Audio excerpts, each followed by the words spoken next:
Assalamualaikum warahmatullahi wabarakatuh. Selamat pagi pemirsa, apa kabar? Mudah-mudahan kabar baik. Berjumpa lagi di Hidup Sehat bersama saya Dr. Sabrina Raisa dan tentunya partner saya. Halo, selamat pagi. Saya Indra Bekti dan kali ini di studio ini, enak banget wanginya, enak banget wangi-wangi kopi gimana gitu. Kak Bekti sukanya kopi apa nih biasanya? Aku sukanya kopi susu gula aren. Wah, emang enak banget ya Kak Bekti ya, enak banget. Nah, itu untuk kesehatan kita tuh sebenarnya kopi bagus nggak sih, Dok? Nah, itu dia, kalau misalnya kopinya aja sih bagus, tapi ketika udah dicampur sama gula, creamer, apalagi tuh sirup banyak kan ya? Iya, betul. Nah, itu gimana? Hari ini kita akan membahasnya nih di tengah-tengah kita bersama Dr. Christopher Adrian, spesialis gizi klinik konsultan. Pagi, Dokter. Halo, selamat pagi. Nah, ini juga ada barista kita nih yang jago banget bikin kopi. Sampai kopi dangdut juga dia bikin. Aduh. Mas Alvin, apa kabar? Baik, kabar baik. Baiklah. Kita sebelumnya nih, sebelum kita cobain racikannya, kita ada fakta mitos nih, Kak Bekti. Betul sekali. Yang pertama, apa itu fakta mitosnya? Nah, manfaat kopi bagi kesehatan itu antara lain bisa mengurangi gangguan fungsi otak. Itu fakta atau mitos, Dok? Mengurangi gangguan fungsi otak. Ya. Fakta. Fakta. Kok bisa, Berarti Dok? kalau yang sering-sering lupa kayak gitu bisa, Dok? Nah, ada penelitiannya kalau misalnya kita mengkonsumsi kafein atau kopi dalam jumlah yang moderate, itu 2-3 portion sehari, itu pada orang yang usia lanjut justru malah mengurangi resiko untuk terjadi demensia. Gitu. Malah lebih banget dong ya. Iya, efek positifnya seperti itu. Nah. Cuman ya harus hati-hati, jangan terlalu over. Jadi konsumsi kafein itu dibandingkan orang yang tidak mengkonsumsi sama sekali.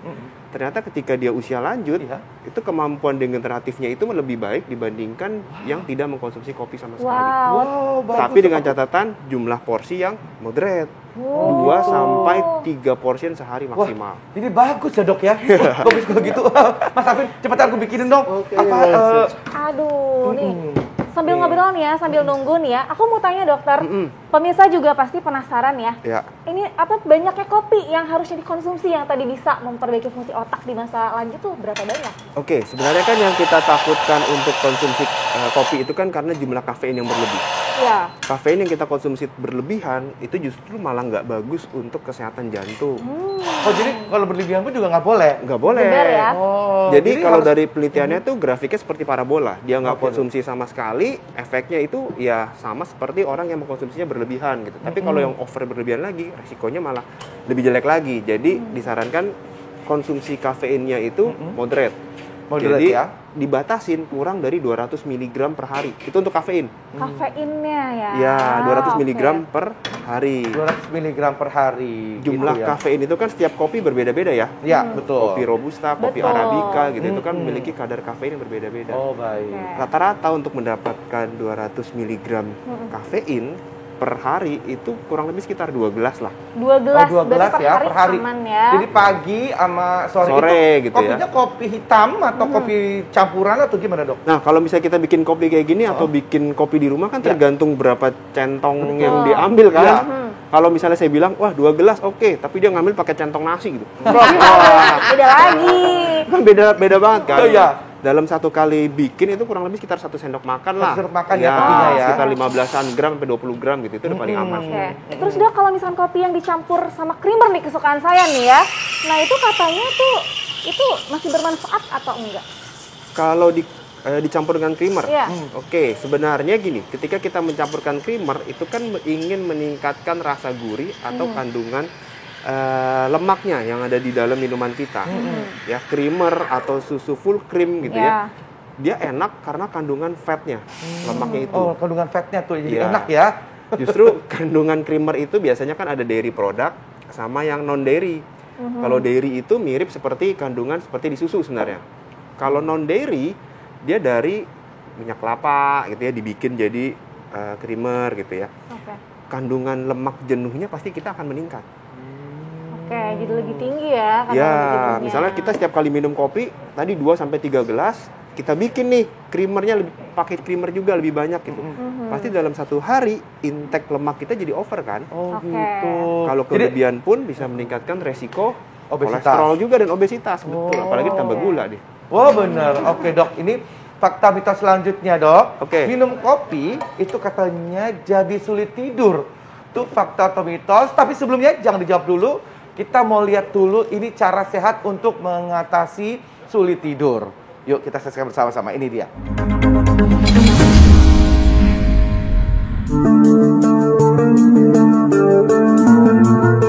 Sulit tidur umumnya dialami orang dewasa hingga tua. Sulit tidur dapat menyebabkan seseorang sulit mengendalikan emosinya hingga mudah lelah. Hidup sehat akan memberikan cara bagaimana mengatasi sulit tidur atau yang biasa dikenal dengan insomnia. Jangan mudah stres dan menganggap semua hal adalah masalah. Bangun pikiran positif, jalani semua hal dengan baik dan bahagia. Lakukan banyak aktivitas di pagi hingga sore hari, sehingga di malam hari tubuh terasa lelah. Ini akan membuat kita lebih mudah untuk tidur. Hindari minuman atau makanan yang mengandung kafein. Makanan dan minuman mengandung kafein tinggi akan membuat sulit tidur. Mandi air hangat sebelum tidur dapat membantu Anda untuk mudah istirahat. Minum segelas susu hangat dapat membantu Anda terlelap di malam hari. Tentukan waktu tidur secara teratur. Jauhkan gawai dari tempat tidur Anda. Sibuk berselancar di media sosial akan membuat Anda alami sulit tidur. Semoga cara sehat ini membantu mengatasi Anda yang alami sulit tidur. Selamat mencoba! Nah, itu dia tadi cara sehat yang untuk Anda yang sulit tidur ya. Benar-benar bermanfaat. Tapi, apakah minum kopi itu membuat jadi susah tidur? Karena banyak yang bilang mitosnya itu kan pokoknya supaya nggak ngantuk, ya kan, supaya kita melek semalaman nonton bola gitu misalnya, minum kopi gitu. Itu fakta atau mitos, Dok? Fakta. Fakta. Betul. Ini malah sulit tidur. Apa, Dok, yang membuat itu, Dok? Karena emang kandungan kafeinnya. Kafein itu kan bersifat seperti stimulan ya, bikin kita tuh lebih awake, lebih melek, lebih konsentrasi meningkat, jantung lebih berdebar-debar gitu kan. Jadi pokoknya lebih siaga gitu kan. Kalau misalnya kita minum kopi tersebut sebelum tidur coba, pasti akan melek gitu. Makanya disarankan kalau kopi itu dikonsumsinya pada pagi hari. Idealnya tuh sekitar jam 9 pagi itu. Itu paling aman di situ. Jadi malah jadi segar. Kalau malam-malam nanti pagi-paginya fungsi tubuh kita jangan-jangan menurun. Jadi capek, ngantuk kan. Nah, berarti Mas Alvin ini jarang tidur ya karena minum kopi terus gitu. Semua orang kadar kafeinnya punya beda-beda sih kan. Yang gitu per hari 2 cangkir sudah mulai melek. Kalau ada yang kurang 4 cangkir. Oh gitu. Kalau Mas sendiri sehari minum kopi juga nggak? Minum kopi ya pastinya, setiap kerja ini kan udah pasti selalu nyobain kopi, bisa sehari bisa 5 cangkir sih saya. Enak dong, kalau Mas ini gimana sampai 5 cangkir? Kan tadi 2 cangkir harusnya Mas. Iya. Cangkir, Dok, kayak gimana tuh, Dok? Udah over. Jadi gini, kalau misalnya kita ngomongin konsumsi kafein gitu ya, setiap orang itu punya toleransi yang akan semakin meningkat. Kalau kita konsumsi setiap hari misalnya. Biasanya kita nggak pernah minum kafein sama sekali, kita minum sedikit aja, wah jantung debar-debar, gelisah gitu. Tapi misalnya dia minum terus nih, lama-lama efek 1 cangkir kafein itu di dia kok nggak berasa apa-apa ya. Dia tambahin jadi 2 cangkir. Dia akan seperti itu terus karena toleransi tubuhnya akan nambah tuh. Nah, kalau semakin nambah berarti kan intake kafein kita juga pasti akan naik kan setiap hari. Dan itu yang nggak bagus untuk kesehatan kita. Mas, Aduh, hati-hati. Dua aja, Mas Alvin. Nah, selanjutnya fakta mitos berikutnya, Dokter. Kopi juga biasanya juga dicampur yang manis-manis ya. Salah satunya aroma juga nih, kayak dari aroma kayu manis, Dok. Nah, katanya campuran kopi dengan kayu manis ini mampu menangkal radikal bebas. Nah, ini fakta atau mitos? Tapi jangan dijawab dulu. Kita akan kembali sesaat lagi. Bisa jangan kemana-mana, tetap di Hidup Sehat. Aku mau seruput dulu nih, nih udah dibikin sama Mas Alvin. Aduh. Enak nggak, Kak? Aduh ya Allah, enak banget. Kan maksudnya emang ini yang lagi di mana-mana ada kan ya. Ada ntar kopi itulah, kopi inilah, kopi lah. Oh, semuanya ada kopi-kopian lucu-lucu semua dan rasanya juga beda-beda, masing-masing punya cita rasa tersendiri gitu ya. Nah, kalau ini nih ada rasa karamelnya. Yes, tadi aku pakai sirup karamel 1 gram. Aduh, enak banget. Ini pakai sirup karamel nih, Dok. Gimana, Dok? Ini gimana, Dok? Gulanya nambah lagi dong. Gimana tuh, Dok? Coba kasih tahu, Dok. Selama nggak ada penyakit diabetes gitu, kita harus sebenarnya ngebatasin intake sugar kita, intake gula. Intake gula itu rekomendasinya kurang dari 50 gram per harinya sebenarnya. Coba bayangin kalau misalnya kita ngasih kopi gula banyak gitu ya, Iya. supaya menutup rasa pahitnya kopi, pakai gula banyak nih.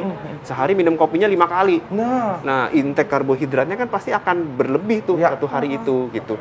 Jadi harus hati-hati sebenarnya.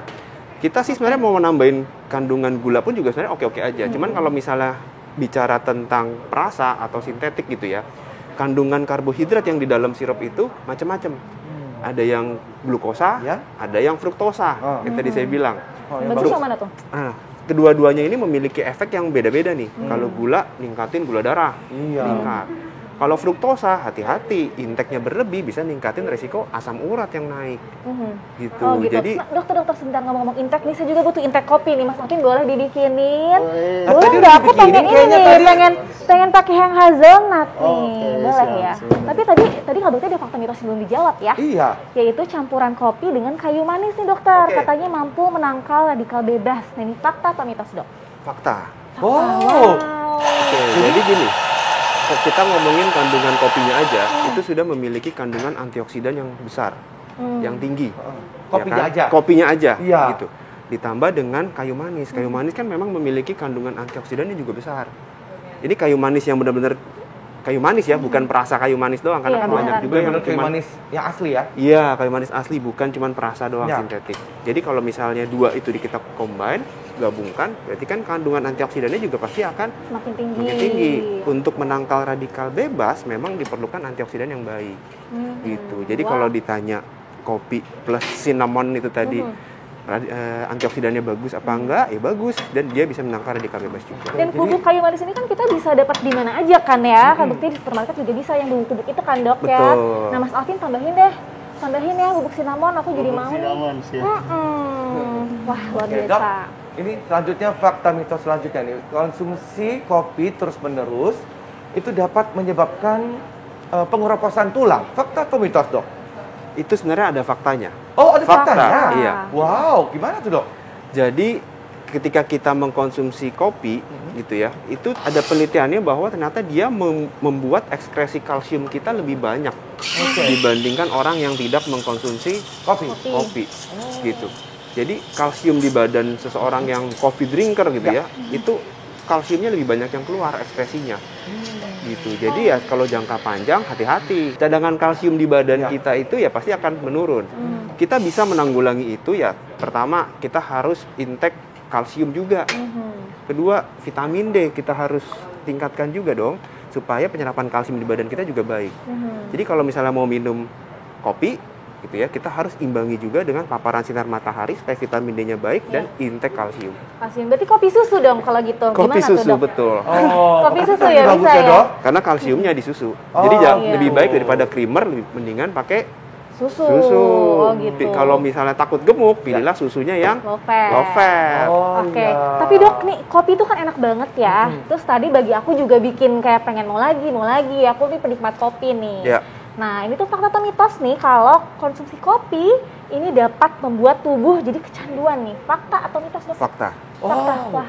fakta, Seperti tadi yang Dok. dibilang jadi makin lebih gitu dok maksudnya. Ya, jadi ada yang kita bilang dengan caffeine addict ya. Ya. Jadi adiksi terhadap kopi itu. Ketika dia minum kopi rutin setiap hari minum gitu ya. Pas satu hari dia nggak minum sama sekali, dia mulai ada gejala tuh. Pusing bener. Sakit kepala,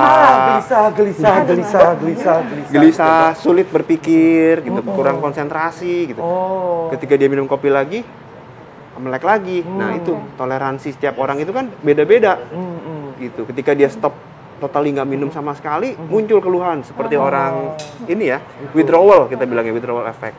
Dokter itu walaupun anjuran minum kopinya udah sesuai dengan anjuran 2 gelas hari, walaupun udah sesuai anjuran juga itu tetap bisa Kalau menurut aku terjadi. sih, Kalau makanya kalau misalnya kita mengkonsumsi kafein atau kopi dalam jumlah low atau moderate, keluhan seperti itu biasanya nggak muncul. nggak terlalu. Oh. Itu kalau udah yang kayak Mas ini termasuk apa namanya Kopi adik. addiction juga ya? Yes, 5 betul. gelas sehari loh. Soalnya ada tuntutan Ya dari ampun. kerjaan saya. Oh, tuntutan kerjaan Iya. gitu ya.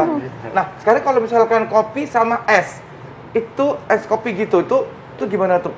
Ada untuk dapat kesehatannya seperti apa, Dok? Es kopi Nah, saya sebenarnya mau pesen nih. Iya. Es kopi kalau kita cuman kopi menambahkan es doang, sebenarnya nggak ada masalah. Bedanya nggak ada bedanya gitu ya dengan kandungan manfaat kopi. Tapi yang harus hati-hati adalah penggunaan tadi creamer atau susu full creamnya tadi dan pemanisnya. Itu aja sebenarnya. Itu sih. Ya. Makanya kan ada pilihan-pilihan kalau kita pesen itu ya. Ya, betul. Ada less sugar atau less milknya atau enggak ya kopi doang gitu. Kalau gitu bikin aku es kopinya deh ya. Oke, sebentar. Mas Alvin tolongin ya Mas. Dari Terima kasih. Baik dok, kalau gitu minta tipsnya juga dok. Ini kita sebagai penikmat kopi yang sekarang ini juga lagi viral di mana-mana ya kan. Kalau minum kopi itu kayaknya tinggal pesen nongkrong aja, kita kopi-kopi dulu yuk gitu. Bener, Kopi-kopi bener, cantik gitu kan ya. Kok nggak ada sih kopi-kopi ganteng gitu ya? Iya, kenapa cantik semua ya? Iya ya. Kopi cantik. Gitu, untuk bisa mendapatkan manfaatnya dok. Dan kita harus seperti apa supaya tidak obesitas, supaya tidak jadi addiction, Supaya gula nggak naik juga gitu ya. Betul dok. Betul. Oke, jadi yang pertama kita harus batasin jumlah intake dari si kafein itu sendiri. Jadi kita harus batasin 2 sampai maksimal 3 gelas per harinya. Kalau misalnya udah 2 udah cukup ya. Karena kenapa? Karena kafein itu nggak cuma ada di kopi, Ya. ada di coklat, ada di teh juga gitu. Ya. Jadi kita harus hati-hati. Kedua, ada baiknya kita minta kalau misalnya yang udah gemuk nih, takut tambah gemuk, Ya. kita ganti dengan susu yang rendah lemak, atau cari susu yang skim misalnya yang Skim milk tanpa ya, Dok? lemak sama sekali gitu. Hmm. Tapi pasti akan mengurangi rasanya. cita rasa si kopinya itu Nggak gitu, jadi nggak apa-apa enak. Demi ya, Iya. demi sehat dong. Iya. harus Terus yang usahakan. ketiga, untuk penggunaan pemanisnya lebih baik kita cari yang less sugar atau kita bisa gunakan pemanis pengganti. Dari misalnya pakai yang ada stevia atau sukralosa gitu untuk mengurangi intake kalori dari karbohidrat itu. Oh, Kurang lebih gitu. Jadinya supaya mendapatkan kesehatan bisa diatasi. Dokter Chris, terima kasih banyak ya dokter. Sama-sama. Saya kata informasinya mudah-mudahan bermanfaat. Kita dapat memaksimalkan manfaat kopi bagi tubuh kita. Betul. Dan kita juga masih banyak informasi kesehatan lainnya. Tetaplah bersama kami di Hidup Sehat. Enak banget loh nih.